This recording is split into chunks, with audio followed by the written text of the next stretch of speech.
Awesome. All right, so Hi.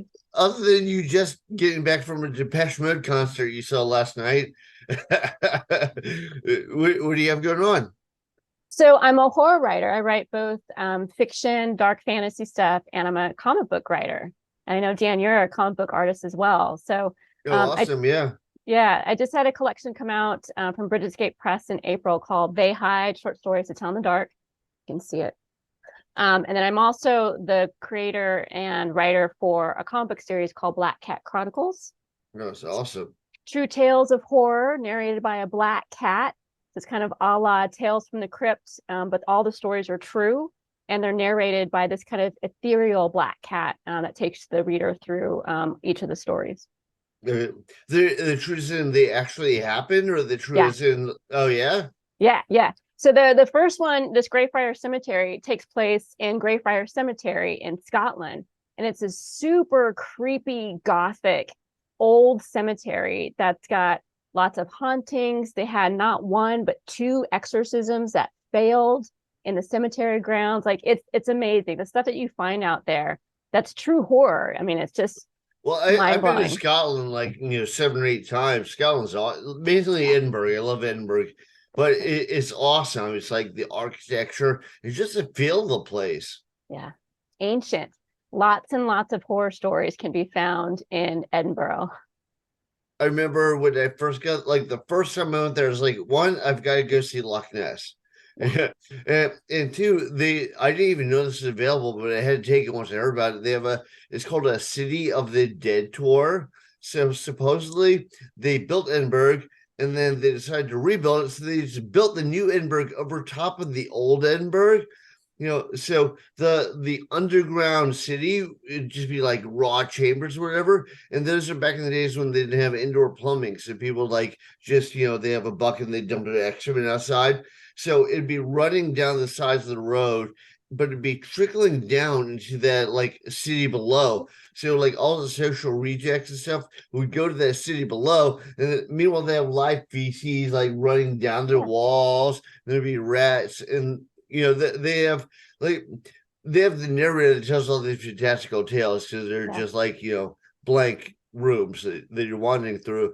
But like they're saying how like high society girls would get pregnant in those days. That was not a good thing for the family. So the family would kick them out, and then you have these harpies on there that would say, "Oh, babe, we'll take you in, have your kid here." So if the girl didn't die in childbirth, which she often did, they Mhm. would slit her throat and sell the baby. Oh my God. That's awful. That's Yeah. horrendous. Yeah, I've been on a couple of those tours in the underground of Edinburgh. And one tour focuses on Mary King's Close. Close is just another word for like an alleyway. And they would brick people up who had the plague. They basically, Yeah, if you had yeah, the they plague, brought it up too. Yeah, yeah, yeah. they brick you up. Even if you weren't sick yet, if you were in the Right. household, too Or if bad. they even thought you had the plague. Exactly. Yeah. It's the stories of, ancient Gothic Europe are just terrifying. Fun times. Lots of Yeah, good fodder for a writer. yeah. No, I'm sure there's lots, especially like in Scotland as opposed to England. I don't know why people focus more on England. Like to me, it's more Scotland's more interesting. Ireland's more interesting, but that's kind of a side topic. So, all right, it's cool. How long have you had the comic series going? Let's see, we started it in, I think, 2019, 2020, just before the pandemic. My husband and I were comic book store owners for about 20 years. We owned a comic book store in Northern California called Black Cat Comics. Oh, that's Um, amazing. Yeah. and it was our, Just a side love note, affair. real quick. Like I love little independent comic stores. Like when I mean I'm old, so this is like in the '80s. But in the '80s, and that's right when the Teenage Mutant Ninja Turtles explosion and all that. There were a lot of like indie artists that worked at comic shops, and I really wanted to get into comics. So I remember I used to like I had a drawing table in my room, and I'd use like a pencil and a quill pen, and I draw storyboards and I bring it in, and that's where I learned about Zipatone and all this stuff because you'd have all these indie artists that are like they're just happy that you're into the same stuff they're into. Yeah, that's awesome. Yeah, it's such a wonderful community to be a part of. So welcoming and so inviting. So we, being store owners for that many years and comic book fans for way longer than that, we got to a point where we wanted to kind of see more comics, things that we would want to read, we wanted to create. And so there's a lot of kind of glut in horror. So there's a period where there wasn't a lot of really good quality horror comics coming out. I'd see stuff and it was more for kids. And I'm like, I want some adult horror stuff that's going to make me, scared. And so I started writing it. Do you think they kind of had because remember there's a whole like EC comic saying they all got shut down with the whole like seduction of the innocent, Frederick Wortham sort of thing. So and I remember when stuff came out, it was like super tame. Like you had to have people like Bernie Wrightson and stuff like breaking the mold. But do you think that kind of like like it used to be really cool and then that just kind of like bottomed it all out, and so you wanted to bring that back? Yeah, but honestly, the last couple of decades, we have been able to get back into horror. The comics code, a lot of comics don't even have the comics code on there anymore. People aren't really paying attention. So I don't think it's so much that. I think it's just like culturally and what was selling in the moment. Maybe there wasn't just a big need for horror at the time, but I'm always been a huge fan of horror, and so I wanted to see something like that. Swamp Thing's my favorite. Bernie Wrightson, as you mentioned, is like a god to me. His Frankenstein series, he's amazing. Huge. And the artist that we have, Nate Olson, he's gotten a lot of compliments from folks calling his work Bernie Wrightson-esque, which to me is like awesome. I know. So we take a lot of inspiration from Len Wein, Bernie Wrightson, Jim Lee to some extent. I'm really into Jock, his art.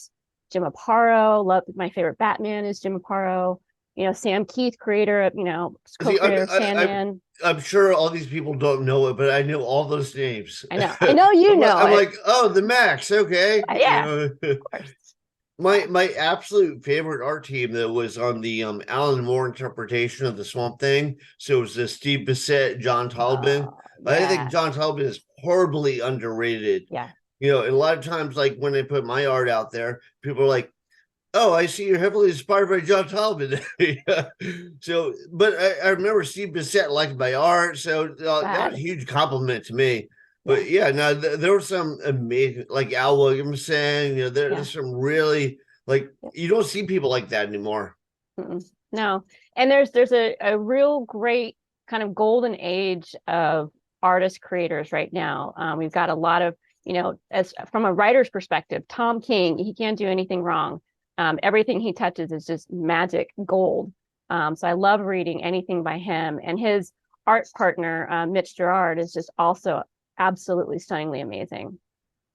Well, it seems like some people like Garth Ennis has found ways to monetize it because that guy makes serious money, but he writes some good stuff. Like I remember when Preacher came out, and I was like, I can't believe they're getting away with this. I know. But it was really good. I followed all of it. And then, I remember some of the stuff that he put out, like a Dynamite Press and stuff. Was like, well, it's kind of like the Garth Ennis like character trope, but now it's the Punisher. Now it's Nick Fury. But or now it's the Shadow. Now I'm a big Shadow fan. I was like, that's not the Shadow. But then he did The Boys. The Boys is amazing. Yeah. Huge. Yeah. It's funny you mentioned The Preacher. That's the first comic, Preacher #4. I can remember the cover. That's the first comic I bought saying, okay, I'm in now. My husband's been into comics since he was 4. He dragged me into the comic book store and I just kind of wandered around. But once I saw the cover of Preacher #4, it's basically just a hand holding up a skinned face with no skeleton, just the skin of a head. What's the guy's name? The guy who did the covers for Preacher, like he's amazing, really good artist. Steve Dillon. Yeah. Steve Dillon, yeah. Yeah, amazing. I love his stuff. So, wait, you like kind of saw what was going on. You're like, I can do better. No, heavens no. It was more like I'm not saying Preacher. I'm saying like Marvel and DC, like the big dogs. It was, I've always been, a writer since the age of 6. Comics are a love of mine since I was in my early 20s, probably 1920. And being a comic store owner for 2 decades, it's kind of just a natural progression of me wanting to write comics and just writing stuff that I would want to read and putting out good quality stuff. It was just one of those check marks, life goals I wanted to hit. I think that's what a lot of the indie authors that I look up to, I think that's what they did. It wasn't like, yeah, this is what's going to sell. This is what's going to make money. They're like, yeah, I'll do a great story. Yeah. And some of them, like James Abar, when he did The Crow, like that guy was in the military and he did The Crow because it was just a passion project of his. And then it took off. It became a Hollywood movie. Like Mike Mignola was making like very little money, and he did Hellboy on the side just as a passion project.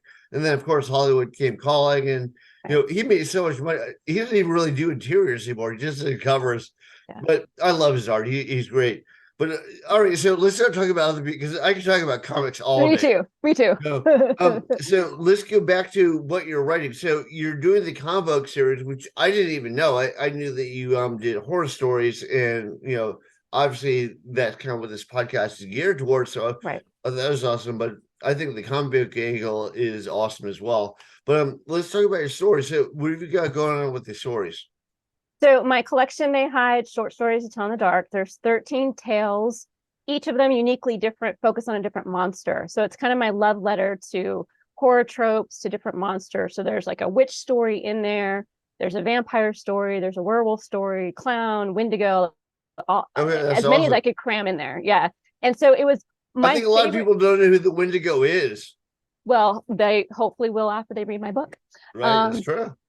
So my favorite things to read are anthologies. Like I love themed anthology books, short stories where there's a specific focus and you get like 50 authors, some more, some less, telling their own version on this theme. And so like I've got a vampire anthology, I've got a zombie anthology, and those are my favorite things to read. And so whenever I would read them, I would think to myself, what would be my take on a vampire? What would be my take on a werewolf? Could I say something different? Can I find a new angle that I haven't read or heard about before? I'm so sorry. I don't know. I have no idea what happened there. Well, that's why I can edit, so we can cut that out. It's no problem. I'm sorry. Yeah, no problem. I don't even remember where we were at. We were talking about anthologies, how much you love anthologies, which I think like if they're done like Twilight Zone or Outer Limits, something like that, they're amazing. Sometimes it seems like people are like I don't know, kind of like they've I don't know, maybe I'm just showing my age here, but I kind of like it when it's like a well-told good story, not just like boom, graphic gore in your face. Right. Yeah. And my attempt with doing They Hide was to see if I could, create something new from these well-worn tropes, something I haven't seen before, something I haven't read before, and kind of put my own stamp on these characters. What's my take on a werewolf? What's my take on a witch? And see if I could again challenge myself to write something new.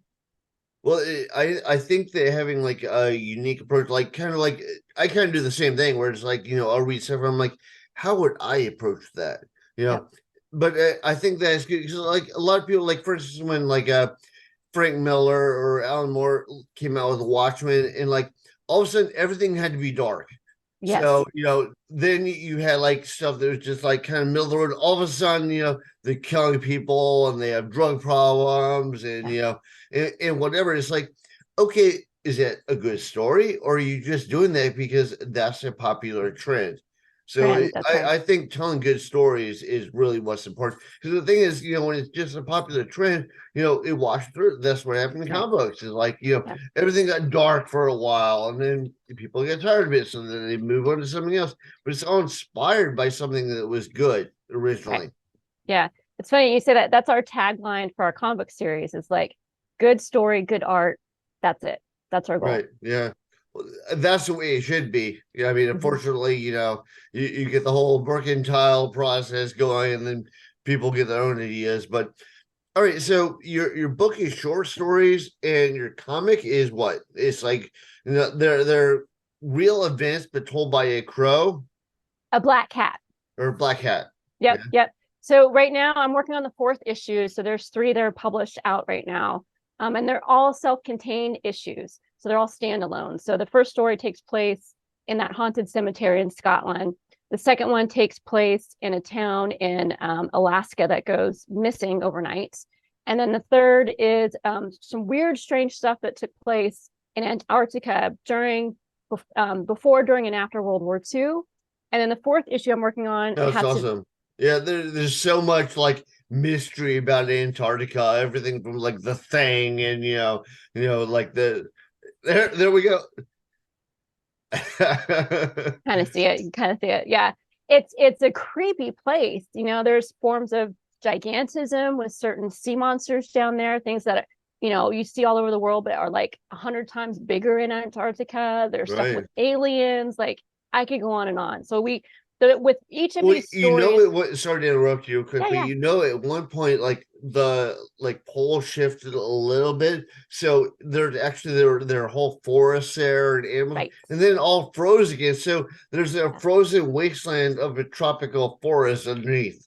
That's right. And they just discovered that. So they just found, like, underneath this ice lake, they found like a whole tropical forest recently. So yeah, it's absolutely insane. So each comic we focus on a location. We tell weird, creepy stuff about that location before we get into the main story. And so we talk about all that kind of stuff. It's fascinating. Yeah, no, that sounds awesome. So the comic book, are you going through a press, whether it's like Dynamite Press, did you create your own publishing company? What's going on with that? Yeah, so we've got our own publishing arm called Black Cat Publishing. And so our goal was to put out 4 issues, so that I'm working on the 4th, do a trade, and then I'm going to go, kind of pitch it to Dark Horse and Image and see if they want to pick it up. But our goal was to kind of cut our teeth with it first, make sure we can do it, and then go ahead and pitch it to one of the other presses. Well, I remember Image, like way back in the days, like the 1990, 91, something like that. But I remember I was like trying to like get into comic books at that time, and they only wanted you doing their properties. Like they might have changed their format. I mean, like I said, this is a long time ago. Yeah. But back then, I think they were like the new dogs in the scene. They're kind of struggling, But yeah, I remember that was a little bit difficult. Yeah. Now with Image, now they're all about independent creators, and so you still own all the rights. You're basically just putting the Image label on there, and they're helping you with the distribution and the publishing. Right. It's kind of like a co-partnership. And Dark Horse, they're open to new properties, but presses go in and out of what they're looking for at different times, so different editors want different things. Well, I think Dark Horse is pretty consistent. Like there's a lot that were like I thought were good, and they just went away, like Caliber Press or Kitchen Sink or Eclipse. They just like boom, gone. Crossroads, the tons. There's huge amount of labels that aren't there anymore, unfortunately. So, how often do you put out this comic book?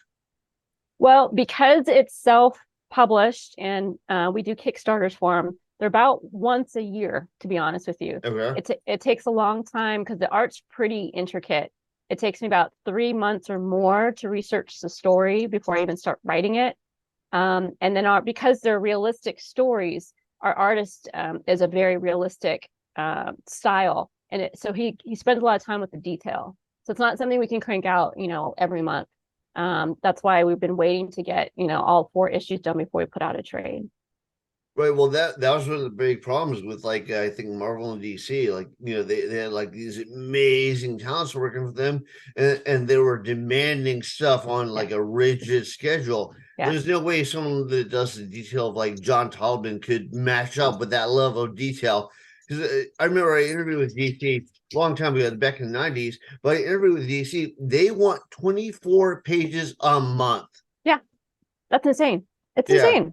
If you do the level of John Tolman, and I remember I was talking, they're like, yeah, well, a lot of inkers can, handle your detail. And I'm like, oh, I'll ink it myself. And they're like, oh, no. Because like, they want to match that schedule. Right. That's all they care about. Yeah. And our artist, Nate Olson, he does the sketches, the layouts. He does his own inks. He does his own coloring. The only thing he doesn't do is the lettering.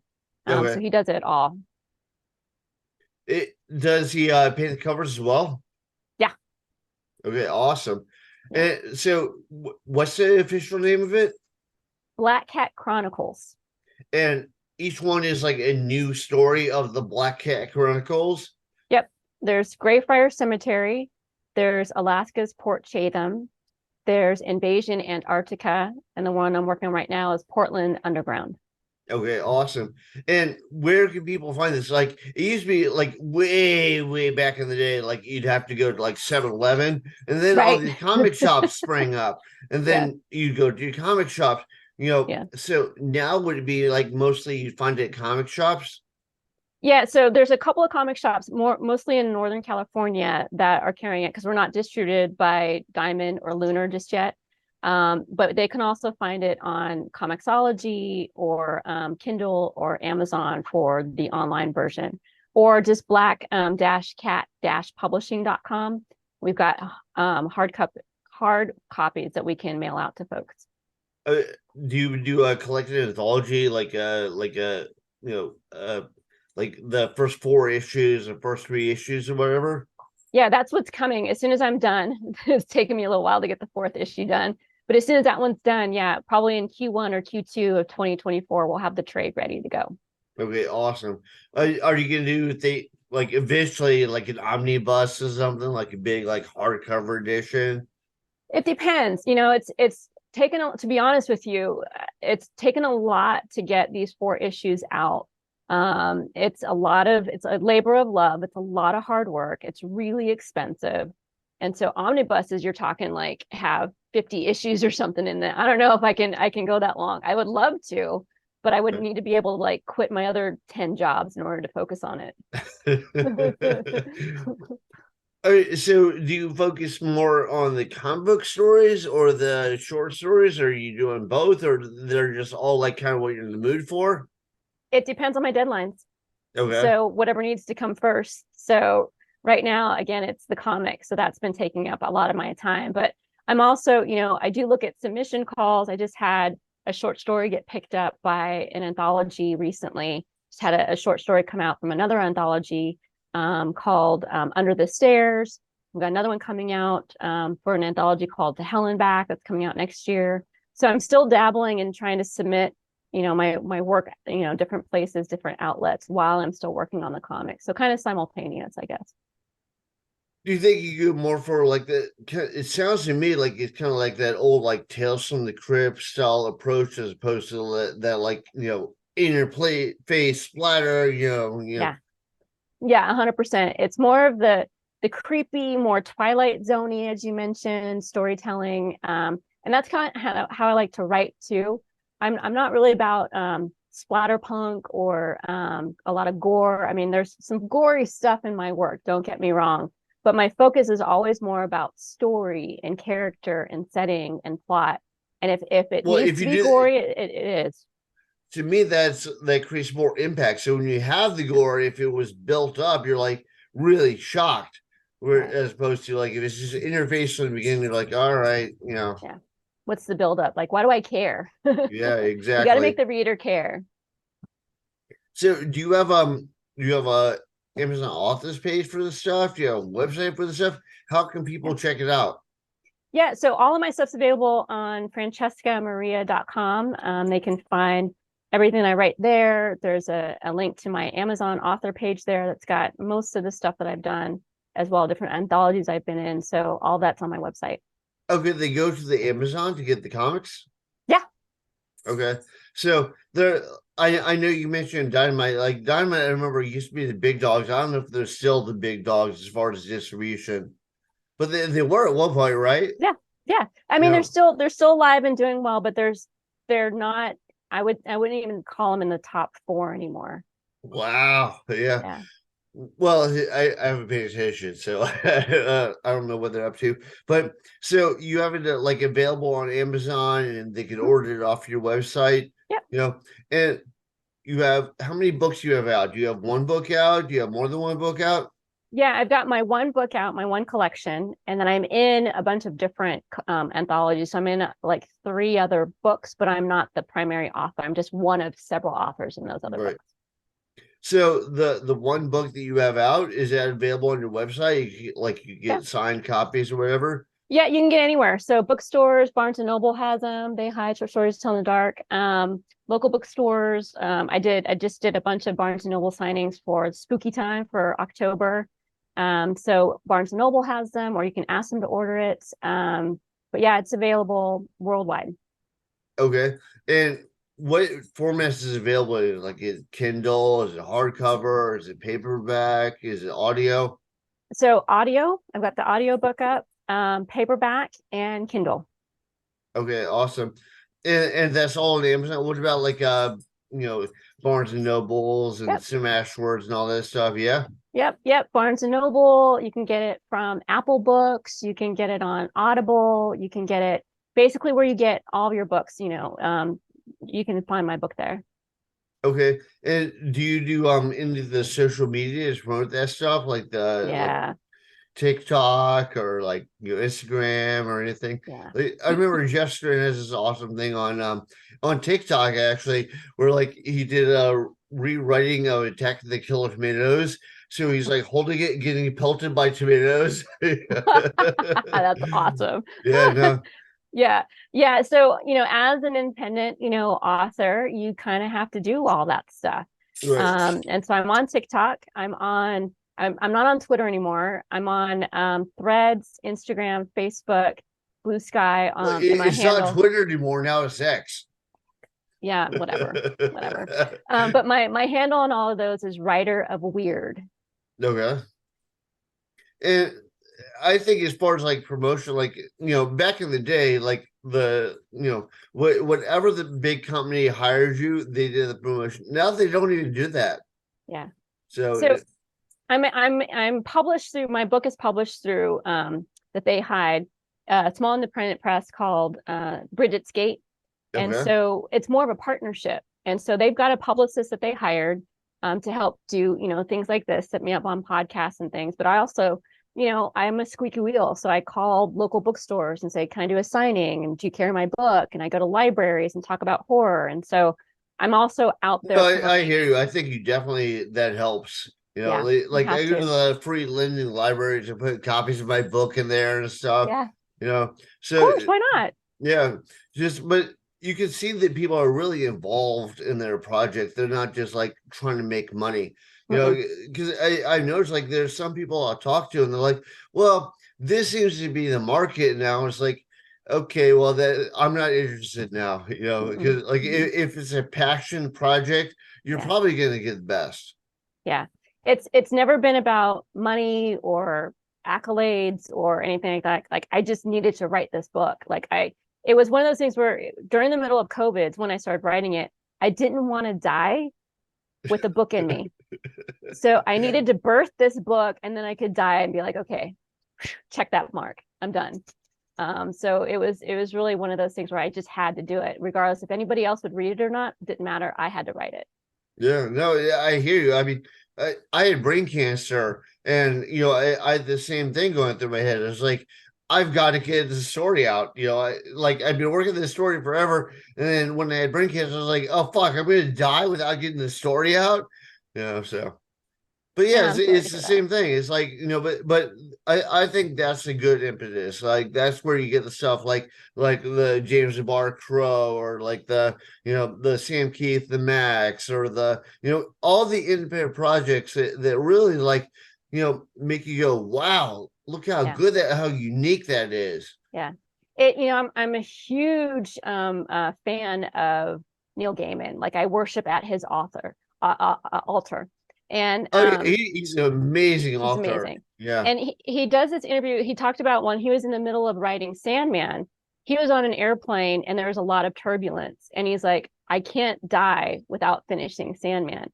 And so I always thought about that. Like, I can't die without writing what I need to write, so as an inspiration for me. I didn't know that. It's awesome. Yeah, I met him back in like 1990 at a local comic shop. Nice. He looked very punk rock with like a little leather jacket. Yeah, glasses, shades. He was super nice. Like at the time, I brought him like storyboards and stuff. I was like, oh wow, I mean, he was nice. He was like, oh, looks good.